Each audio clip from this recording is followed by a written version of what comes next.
When Trump's attack on Venezuela became public, one of the things that several observers immediately said was that this would somehow embolden China to go ahead and capture Taiwan, something China has only threatened to do so far for decades. Now, has Donald Trump just written a template of sorts for Taiwan?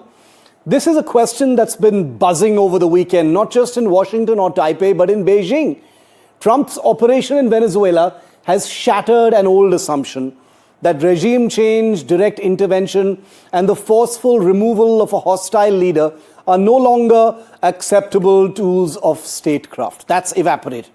Trump has shown that assumption to be dangerously outdated. Chinese social media has been abuzz non-stop, openly asking Xi Jinping, the Chinese leadership, to learn from Trump. The argument being made, of course, it's only social media, but the argument being made is blunt. If the US can act unilaterally in Venezuela, why should China hesitate over Taiwan? And this isn't just happening in a vacuum. Just last week, Chinese forces conducted fresh military exercises around Taiwan, not for the first time. Xi Jinping's New Year address left no ambiguity, declaring Taiwan's unification with China unstoppable. Trump's defenders will argue Venezuela and Taiwan are not comparable, legally, strategically, morally.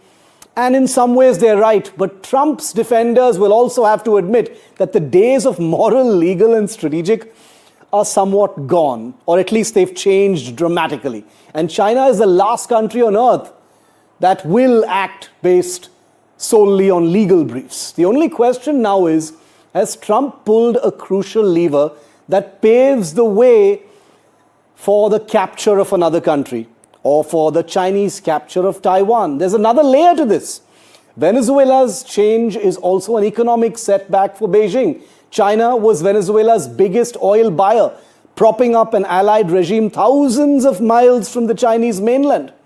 That leverage is now gone. So yes, this may not trigger an immediate move on Taiwan, but it undeniably shifts the psychological terrain. A difficult, taboo action becomes somehow thinkable now for the Chinese leadership. The question is, can he and will he take Taiwan? Now I want to show you why the taking of Taiwan is actually not that simple at all. China has been showing aggression towards Taiwan for a long time. There has been an unstated mission Taiwan for a very long time. But I want to show you why and how this is really not so simple. For instance, let's go straight to the start. Number one, it is a very, very narrow strait between China and Taiwan. Very violent seas which are not really amenable for direct military action. Amphibious assaults, which would very much be a part of the kind of military operation that China would need to effect in this, have become very, very difficult. Landing sites in Taiwan happen to be on the opposite side of the island. Very few landing beaches. They're all heavily mined. Taiwan will see the invasion coming in early. Satellites, radars, undersea sensors, missile targets, Chinese troop carriers. Airfields are hardened, runways rapidly repaired. So Taiwan is a well-defended island. It's very, very close, as you can see, to the Chinese mainland. But this is a country that has been prepared for decades now for the precise thing that we are talking about right now. Mountains favor defenders, not invaders. Urban warfare could happen in mega cities. I'm talking about the hypotheticals of a Chinese attack on Taiwan. Military has been blended into civilian terrain in different parts of this island. The military in Taiwan is decentralized, which means it's very hard to decapitate. There isn't one command center. There are mobile missile units to hunt Chinese fleets as they advance on Taiwan. Submarines from Taiwan would threaten the supply lines. This first wave of China would suffer very, very heavy losses if it ever came to that. Thousands of casualties in days. China would have to win very fast or fail because a prolonged war would invite an American intervention. I could go on and on detailing layer after layer why the capture of Taiwan is very, very difficult at a tactical level militarily. But Has the atmosphere somehow become more amenable now for China to contemplate taking Taiwan? And Einar, Tangen, I'd like to come to you on that first. Observers across the board, columns, so many columns have been written saying that the American intervention in Venezuela somehow makes, a Chinese mission in Taiwan more of a possibility or more thinkable. How do you see that? I see it as incorrect. If you start looking at the actual facts as opposed to the wishful thinking of people from both sides in China and elsewhere, the Chinese have reacted in shock. They've said that they want a return to the international order and rules-based environment, not walking away from it. In terms of Taiwan, nothing has changed. The fact is the mainland will only act if, in two instances, somehow Taiwan declares itself independent, or two, it acquires offensive weapons that can reach Beijing and pose a threat to it. In those cases, the red line is drawn. Now, I appreciate your military analysis, but the white papers from the United States, and one which was just recently leaked, indicate that China would overwhelm the island in a matter of days. What the cost is, I don't know. I'm not a military strategist. I'm merely relying on the very careful and studied analysis that the U.S. does on an annual basis in terms of Chinese capabilities, which have improved. So this idea that somehow, a brave bunch of Taiwanese are going to fight off the might of the PLA, I think that's a little far-fetched, at least by U.S. measures. Dr. Chellaney, China, Taiwan, is that just something people are saying? Has something changed? Will China be looking at the, Trump's actions, not just in Venezuela, but, potentially in other places as somehow a license or a signal to speed up ambitions on Taiwan?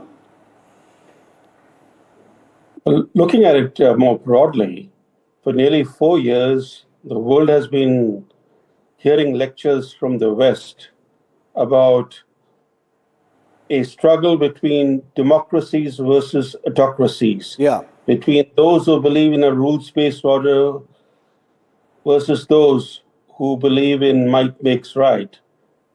And these lectures began right after the Russian invasion of Ukraine.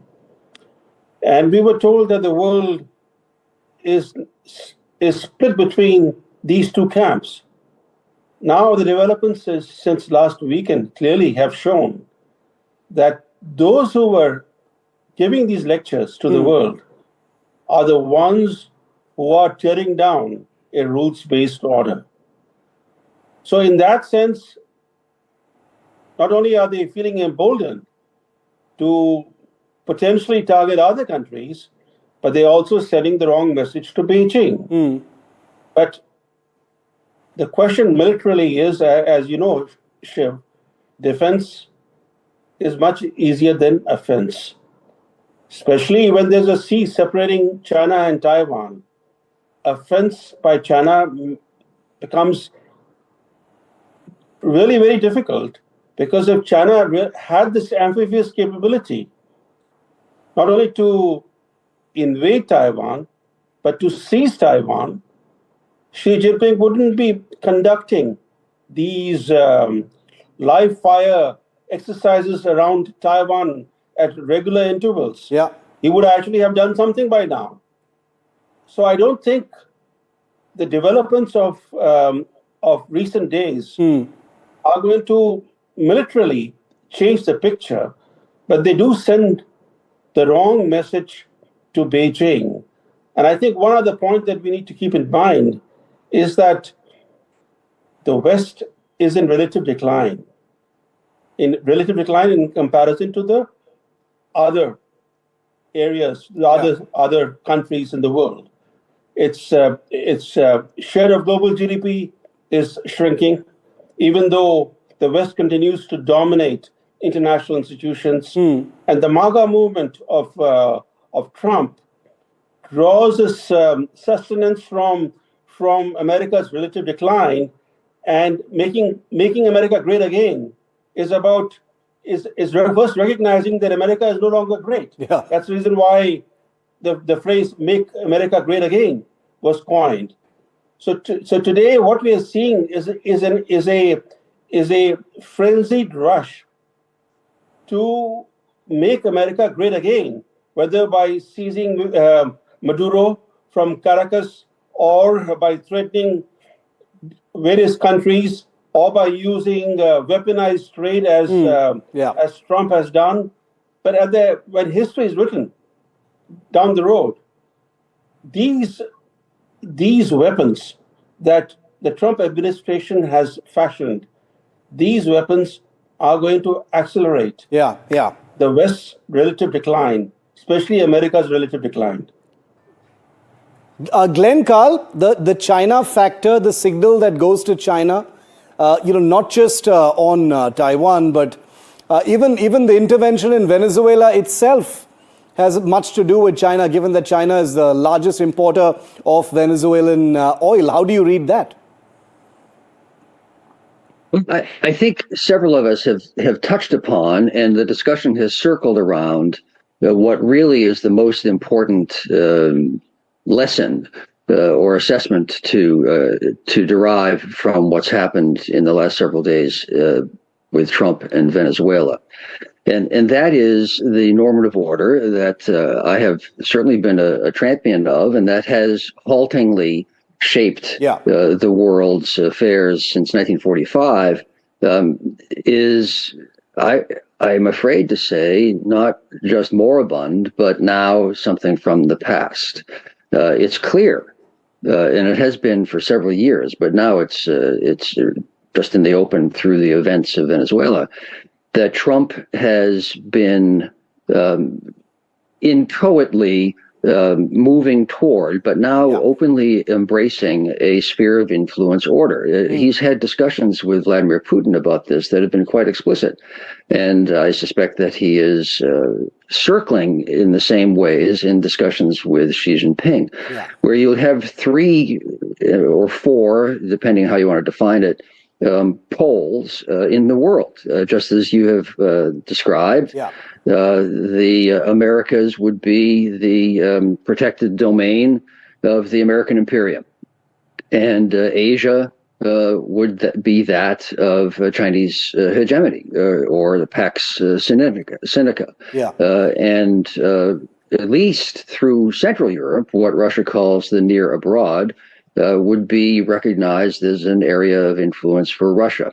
Other areas would, the Africa and West Asia and so on, would scramble to find and be able to exploit to some extent the desire of the 3 great poles for advantage.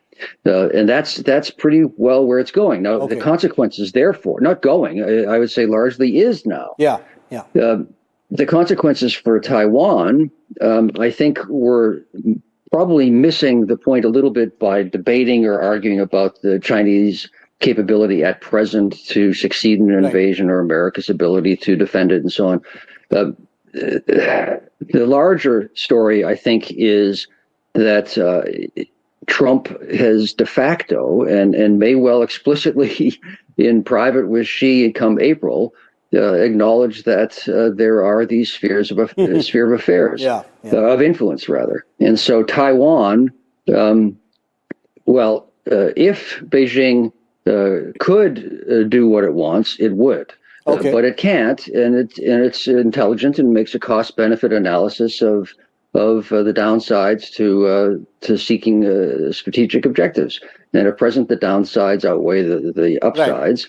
And China may well be able to achieve its objectives without an invasion, which is to bring Taiwan back to the Chinese mainland as an integral part of China. And it will do so. But if it can't, progressively, it will be able to impose its will. And Trump has signaled that he probably is not willing to have people who look like me die for people who look different. No, I think, I will end this discussion by at the risk of borrowing a phrase from the Europeans and the Brits tonight, and say that I will continue to monitor this situation very closely, and I will wait for all the facts of this evolving story before we continue to report more on it. But thank you very much, Dr. Brahma Chellaney, Einar, Tangen, Glenn, Carle, Ambassador Meera, Shankar, for being with me on this very illuminating discussion on where things are actually going to go next. Thank you very much for being with me tonight.